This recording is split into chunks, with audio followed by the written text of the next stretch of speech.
In conclusion, I want to urge the police, the Inspector General of Police, not to blink and to deal and quell with all criminal networks, not necessarily in the Luo Nyanza, but in the entire Republic, and bring order. Thank you, Madam Speaker. Yes. The member has already wound up. Your time is up. Leader of Minority.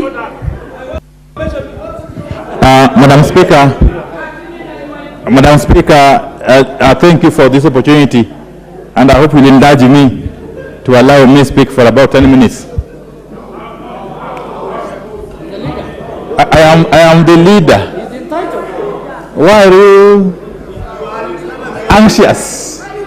Other members. And I want to... Other members, in my discretion, the leader of Majority and Minority will each have 10 minutes. Yeah. Madam Speaker, and I want to actually help reduce the temperatures. But let me start by saying this. That sometimes when I sit here and listen to members speak, I really get amazed. You know, Madam Speaker, I have seen members right from the 11th Parliament who are then very supportive of these kind of atrocities by the police. Come the 12th Parliament, they were here crying, and they cried throughout. Now, Madam Speaker, now come the 13th Parliament, they have gone back to their 11th Parliament position. Madam Speaker, let me say this. You can defend and protect a monster which will eventually devour you. Madam Speaker, I can remember vividly on the floor of this House sometime in 2014 when there were attempts to remove powers from the National Police Service Commission and vest them in the IG of Police.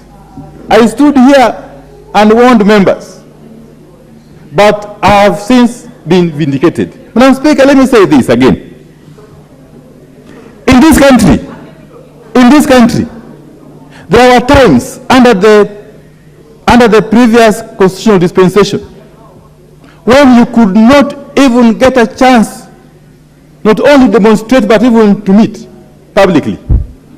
There were times in this country when you could not even speak freely on the floor of this House. Madam Speaker, the Constitution of Kenya 2010 is a product of a very, very long and painful struggle.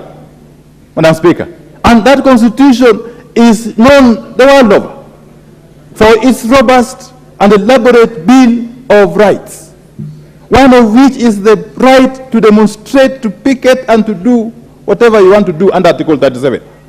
Madam Speaker, no authority or no person has got the power to suspend the operation of Article 37 of the Constitution. Madam Speaker, let me say this,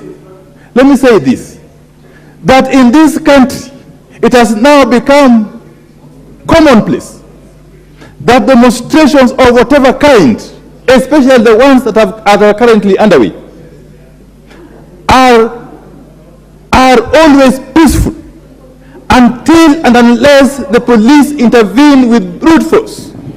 That is a fact. Madam Speaker,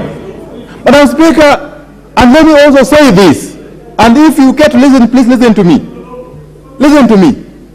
Madam Speaker, it will be a very sad day if our country were to be allowed to slide to the status of those failed states that we know of. And why do I say so?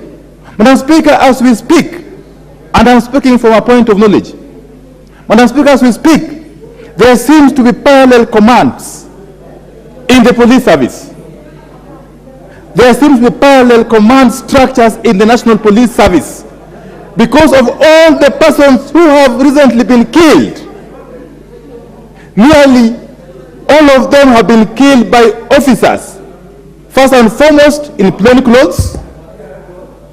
Secondly, they seem to report to nobody, Madam Speaker. But thirdly, they seem to be part of a militia which has been enlisted to rain terror on a helpless citizenry, Madam Speaker. Madam Speaker, if we allow this culture of militia, culture of goons,